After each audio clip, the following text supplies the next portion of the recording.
नमस्कार मित्रांनो, SY BCom semester 4 corporate accounting second chapter number 3 accounting for liquidation of companies problem number 4. विद्यार्थी मित्रांनो,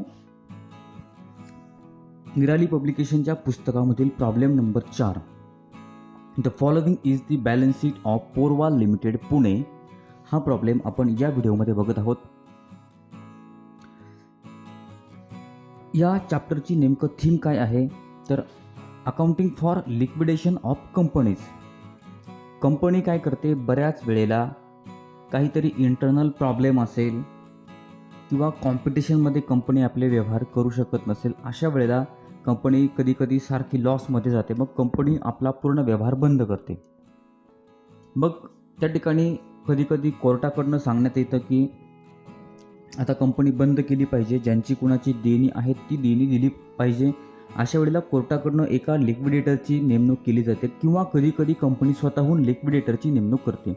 liquidator म्हणजे कोण तर अशी व्यक्ती की जी काय करते, कंपनीच्या ॲसेट रिअलाईज करते, कंपनीच्या ॲसेट विकते, विकून आलेले पैसे ज्यांचे देणं आहेत, ज्या लायबिलिटीज पेड करायच्या आहेत त्या लायबिलिटीज पेड करण्यासाठी पैसे वापरते. ही या चॅप्टरची मूळ थीम आहे. प्रॉब्लेममध्ये आपल्याला बॅलन्स शीट दिले, लायबिलिटीज रुपीज, ॲसेट रुपीज, त्यानंतर काही ॲडजस्टमेंट दिलेले आहेत. आपण अगोदर ॲडजस्टमेंट समजावून घेऊयात आणि मग जे आपल्याला स्टेटमेंट तयार करायचं आहे आपण त्याकडे जाऊयात. ॲडजस्टमेंट या ठिकाणी मी वाचतोय. The company went into voluntary liquidation as on the above balance sheet date. कंपनीनं स्वतःहून निर्णय घेतलेला आहे की कंपनी या ठिकाणी बंद करायची आहे. Preference dividend was in arrear for 1 year. Preference शेअर्सवरती त्या ठिकाणी 1 वर्षाचा डिव्हिडंड द्यायचा बाकी राहिलेला आहे. It was to be paid. The liquidator realise the asset as follows. लिक्विडेटरने कोणत्या कोणत्या ॲसेट रिअलाइज केलेले आहेत, कोणत्या ॲसेट विकल्यात बघा. लँड अँड बिल्डिंग 50,000 रुपयाला विकली, plant and machinery 55,000, modules 42,500, furniture 6,000, stock 21,000, debtors 10,500, fittings were worthless. फिटिंगची काहीही रक्कम आलेली नाही आहेत. एवढ्या ॲसेट लिक्विडेटरने विकलेले आहेत. विकून आलेले पैसे ज्यांचं देणं द्यायचं आहे लायबिलिटीज पेड करण्यासाठी वापरायचे आहेत. आपण पुढं बघूया. The liquidation expenses amounted to ₹2,730. हे सगळं लिक्विडेशन करण्यासाठी, कंपनी बंद करण्यासाठी 2,730 रुपये खर्च आला आहे. The liquidator is entitled to a remuneration 2% on asset realise. लिक्विडेटरला त्याने ज्या ॲसेट विकल्या त्याच्यावरती 2% रेम्युनरेशन मिळणार आहे, म्हणजे त्याच्या कामाचा मोबदला. On the amount distributed to unsecured creditors.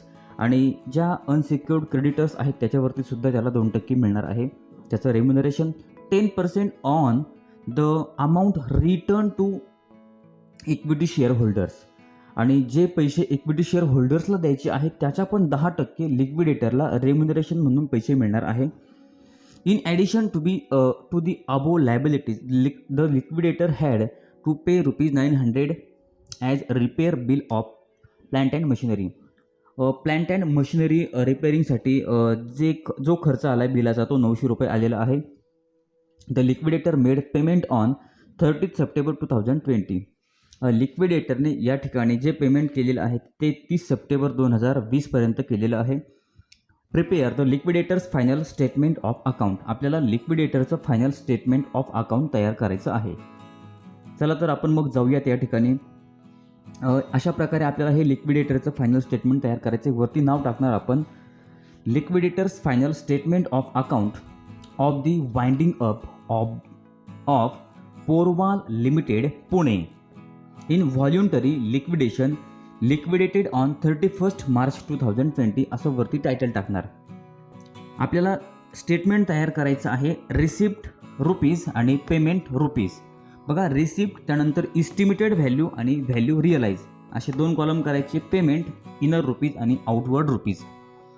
आता रिसिप्ट बाजूला जे जे पैसे येतील ते रिसिप्ट बाजूला घेणार आणि पेमेंट आपण कसं करणार, कुणाकुणाचे पैसे देणार त्या सिक्वेन्सने आपण पेमेंट बाजूला पेमेंट करणार. आता रिसिप्ट बाजूला सगळ्यात एक नंबर आपण काय करणार, बॅलन्स शीटच्या ॲसेट साईडला आपल्याला कॅश इन हँड रक्कम दिसत आहे बघा. बॅलन्स शीटच्या ॲसेट साईडला बघा कॅश इन हँड 500 रुपये ते आपण रिसिप्ट बाजूला घेणार. To opening cash in hand estimated value 500 आणि व्हॅल्यू रिअलाइज 500. आता इस्टिमेटेड व्हॅल्यू म्हणजे आपल्या बॅलन्स शीटमध्ये जी रक्कम दिलेली आहे ती, आणि व्हॅल्यू रिअलाइज म्हणजे ॲसेट विकून आलेली किंमत. आता रिसिप्ट बाजूला त्यानंतर आपण काय घेणार, to amount realise on sale of assets. Asset विकून आलेल्या ज्या काही किमती आहेत त्या किमती आपण किंवा त्या रकमा रिसिप्ट बाजूला घेणार. मग काय काय विकलं आहे आपण बघा. लँड अँड बिल्डिंग आहे बघा, तिची इस्टिमेटेड व्हॅल्यू आहे 25,000, म्हणजे बॅलन्स शीटमध्ये आपल्याला 25,000 दिसत आहेत. ती विकलेली आहे 50,000 रुपयाला. त्यानंतर प्लॅन्ट अँड मशिनरी आपण नंतर बघणार आहोत. त्यानंतर मॉड्यूल्स बघा, मॉड्यूल्सची जी इस्टिमेटेड व्हॅल्यू आहे म्हणजे बॅलन्स शीटमधली किंमत 50,000 रुपये आहे. मॉड्यूल्स विकलेले आहेत 42,500 रुपयाला. त्यानंतर फर्निचर आहे, फर्निचरची इस्टिमेटेड व्हॅल्यू आहे 10,000, फर्निचर विकलं आहे 6,000ला. त्यानंतर स्टॉक आहे 25,000 रुपये, स्टॉकची इस्टिमेटेड व्हॅल्यू आहे. फर्निचर विकलं 21,000ला. त्यानंतर डेटरची 12,500 रुपये किंमत आहे, म्हणजे बॅलन्स शीटमधली ते विकलं आहे 10,500ला. आणि फिटिंग जे आहे, फिटिंग या ठिकाणी इस्टिमेटेड व्हॅल्यू 5,000 आहे आणि फिटिंग कुठल्याही कामाला आलेली नाही आहे, ती वर्थलेस झालेली आहे, म्हणजे फिटिंगची व्हॅल्यू रिअलाइजमध्ये काहीच येणार नाही आहे. त्यानंतर रिसिप्ट बाजूला आणखीन काय येईल बघा. रिसिप्ट बाजूला टू सरप्लस फ्रॉम सेक्युरिटीज बघा. प्लॅन्ट अँड मशिनरी आपण काय केली होती, या ठिकाणी मॉर्गेज ठेवली होती सन्ड्री क्रेडिटर्ससाठी. म्हणजे सन्ड्री क्रेडिटर्समध्ये जे 30,000 रुपये आहे त्याच्यासाठी सन्ड्री क्रेडिटर्ससाठी आपण प्लॅन्ट अँड मशिनरी काय केली होती, मॉर्गेज ठेवलेली होती. सरप्लस फ्रॉम सेक्युरिटीज आपण plant and machinery estimated value आहे प्लॅन्ट अँड मशिनरीची 60,000 रुपये, ती इस्टिमेटेड व्हॅल्यू कॉलममध्ये लिहिली. आणि प्लॅन्ट अँड मशिनरी विकून किंमत आलेली आहे 55,000 रुपये. आणि प्लॅन्ट अँड मशिनरी किती रुपयासाठी मॉर्गेज होती तर 30,000 रुपयासाठी. 55,000 वजा 30,000 म्हणजे व्हॅल्यू रिअलाइज कॉलममध्ये रक्कम येईल 25,000. म्हणजे मित्रांनो अशा प्रकारे एवढे सगळे पैसे लिक्विडेटरकडे आलेले आहेत. आता लिक्विडेटर काय करणार, आलेले पैसे वन बाय वन एकेकाचं पेमेंट करणार बघा. आता सर्वात अगोदर लिक्विडेटर काय करतोय, बाय लिक्विडेटर्स रेम्युनरेशन, तो सगळ्यात अगोदर स्वतःचं रेम्युनरेशन काढून घेतो. त्याला रेम्युनरेशन कसं मिळणार आहे बघा. 2% ऑन ऑल ॲसेट रिअलाइज, त्याने जेवढे ॲसेट विकले त्याच्यावरती 2%, म्हणजे 2% ऑन 1,85,000, 2% कशावरती 1,85,000वरती. म्हणजे त्याने विकलेले ॲसेट आहेत 1,85,000 रुपये किमतीच्या, त्याच्यावरती 2% म्हणजे आलं आहे ते 3,700 रुपये. त्यानंतर 2% ऑन प्रेफरन्शियल क्रेडिटर्स. आता प्रेफरन्शियल क्रेडिटर्स मित्रांनो बॅलन्स शीटच्या लायबिलिटी साईडला बघा 3,100 रुपये आहेत, त्याच्यावरती सुद्धा 2%. मग 3,100वरती 2% म्हणजे 62 रुपये आले. त्यानंतर आणखीन लिक्विडेटरचं रेम्युनरेशन बघा 2% ऑन अनसेक्युर्ड क्रेडिटर्स. आता अनसेक्युर्ड क्रेडिटर्सवरती सुद्धा 2%, म्हणजे अनसेक्युर्ड क्रेडिटर्स आहे 25,000चे, पण त्याच्यामध्ये आपल्याला काय करायचं आहे, जे 900 as repair bill of plant and machinery, plant and मशिनरीचं जे बिल आहे ना 900 रुपयाचं, ती रक्कम त्याच्यामध्ये ॲड करायची.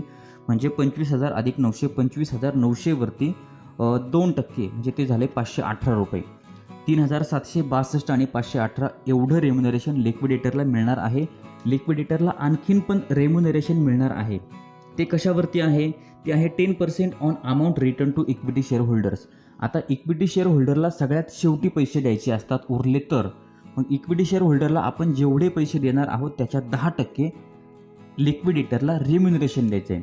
मग आता लिक्विडेटरला किती पैसे देणार आहे ते आपण आत्ताच काढू आता शेअर होल्डरला, इक्विटी शेअर होल्डरला जे पैसे देणार आहे ते आपण आत्ताच काढू शकत नाही. त्यासाठी आपल्याला पूर्ण प्रॉब्लेम होईपर्यंत वेट करावं लागेल. जेवढे पैसे उरतील ते आपण इक्विटी शेअर होल्डरला देणार आहोत, पण त्याच्या 10% कोणाला द्यायचे, लिक्विडेटर्स रेम्युनरेशन. इथं तुम्हाला 1990 रक्कम दिसते बघा, पण ती आपल्याला सगळ्यात शेवटी कॅल्क्युलेट करायची. मग लिक्विडेटरचं रेम्युनरेशन आत्तापर्यंत आपण 3 भागात बघितलं आहे, 3,762 आणि 518. आता त्यानंतर बघा प्रॉब्लेममध्ये आहे कॉस्ट ऑफ लिक्विडेशन. आपण पेमेंट साईड बघतोय. आता आपण काय करतोय, एकेकाचे पैसे देतो. अगोदर लिक्विडेटरचे पैसे दिले, त्याचे आणखीन काही बाकी आहेत. आता देणार बाय कॉस्ट ऑफ लिक्विडेशन, म्हणजे हे सगळं कंपनी बंद करण्यासाठी किती रुपये खर्च आला आहे, तर 2,730 रुपये हे तुम्हाला प्रॉब्लेममध्ये दिलेलं आहे. आता कॉस्ट ऑफ लिक्विडेशन पेड केले. आता त्यानंतर कोणते पैसे द्यायचे? By preferential creditors. बघा सगळ्यात एक पेमेंट करण्याचा एक सिक्वेन्स आहे, त्या सिक्वेन्सने पेमेंट करावं लागतं. आता देणार प्रेफरन्शियल क्रेडिटर्स. प्रेफरन्शियल क्रेडिटरचे 3100 रुपये दिले. त्यानंतर द्यायचे आहेत पैसे आपल्याला, ते म्हणजे डिबेंचर होल्डरचे. बघा बाय 6% डिबेंचर होल्डरचे आपण पैसे देणार. हॅव्हिंग अ फ्लोटिंग चार्जेस असं कंसात म्हटलं आहे. प्रिन्सिपल अमाऊंट आहे डिबेंचर होल्डरची 40,000 रुपये. आता outstanding interest up to 31 March 2020. बघा डिबेंचरवरती आपल्याला 6% इंटरेस्ट द्यायचा आहे. मग तो 6% दरानं 40,000वरती एका वर्षाचा किती इंटरेस्ट होईल? 2,400 रुपये एवढा इंटरेस्ट होणार आहे. मग 40,000वरती 2,400 रुपये एवढा इंटरेस्ट द्यायचा आहे. आणि पेमेंट जे केलेलं आहे ते आहे इंटरेस्ट अप टू 30 सप्टेंबर 2020. लिक्विडेटरने जे पेमेंट केलेलं आहे ते 30 सप्टेंबर 2020पर्यंत केलेलं आहे. म्हणून आणखीन 6 महिन्याचा जर 6% दरानं 40,000वरती इंटरेस्ट काढला तर तो 1,200 येतो. म्हणजे डिबेंचर होल्डरला 40,000 रुपये मूळ रक्कम द्यायची. एका वर्षाचा त्यांचा इंटरेस्ट द्यायचा आहे 6% दरानं 2,400 आणि 30 सप्टेंबर 2020पर्यंतचा 1,200. म्हणजे 6% डिबेंचर होल्डरला एकूण पैसे गेले 43,600. डिबेंचर होल्डरचे पैसे पण गेले. त्यानंतर देणार आपण बाय अनसेक्युअर्ड क्रेडिटर्स. आता अनसेक्युअर्ड क्रेडिटरचे पैसे द्यायचे. अनसेक्युअर्ड क्रेडिटरमध्ये काय आहे तर अनसेक्युअर्ड क्रेडिटरमध्ये क्रेडिटरचे आहेत सन्ड्री क्रेडिटरचे 25,000 आणि 900 रुपये repair of plant and machinery bill, ते 900 रुपये. म्हणजे किती झाले? 25,900 गेले अनसेक्युअर्ड क्रेडिटरमध्ये. आता द्यायचे आहे. त्यानंतर बघा प्रेफरन्शियल क्रेडिटर गेले, अनसेक्युअर्ड क्रेडिटर गेले, मॉर्गेज प्लांट अँड मशिनरी ते पण ऑलरेडी पेड आहे. त्यानंतर आपल्याला काय द्यायचं आहे? आता द्यायचे आहेत आपल्याला बाय 8% प्रेफरन्स शेअर होल्डर्स. आता 8% प्रेफरन्स शेअर होल्डरचे पैसे द्यायचे. आता मित्रांनो डिबेंचर होल्डर्समध्ये अगोदर जे आहेत ना बॅलन्स शीटच्या लायबिलिटी साईडला आउटस्टँडिंग डिबेंचर इंटरेस्ट म्हटलेलं आहे ते 2,400 आहेत. त्यानंतर आता द्यायचे प्रेफरन्स शेअर होल्डरचे पैसे. प्रेफरन्स शेअर होल्डरची रक्कम आहे 50,000 रुपये आणि एरियर्स ऑफ डिव्हिडंड. आता प्रेफरन्स शेअर होल्डरचा एका वर्षाचा डिव्हिडंड द्यायचा बाकी आहे. प्रेफरन्स शेअर होल्डरचे पर्सेंटेज आहेत 8% प्रेफरन्स शेअर होल्डर्स. म्हणजे 50,000 रुपयावरती 8% दरानं एका वर्षाचे किती पैसे झाले? 4,000 रुपये. म्हणजे प्रेफरन्स शेअर होल्डरला मूळ रक्कम 50,000 आणि डिव्हिडंडचे 40,000 असे मूळ 54,000 द्यायचे. आता राहिलेले जे काही पैसे असतील आता फक्त प्रेफरन्स शेअर होल्डरचेच पैसे द्यायचे राहिलेत आणि जे काही राहिलेले असतील ते प्रेफरन्स शेअर होल्डर्सला देणार, पण त्याच्या 10% लिक्विडेटरचं रेम्युनरेशन पण द्यायचं आहे. By liquidator by equity share holders. मित्रांनो बघा बाय इक्विटी शेअर होल्डर्स किती राहत आहेत त्यासाठी आपल्याला काय करावं लागेल? रिसिप्ट आणि पेमेंटची या ठिकाणी टोटल करावी लागेल. आता ती कशी होते बघा.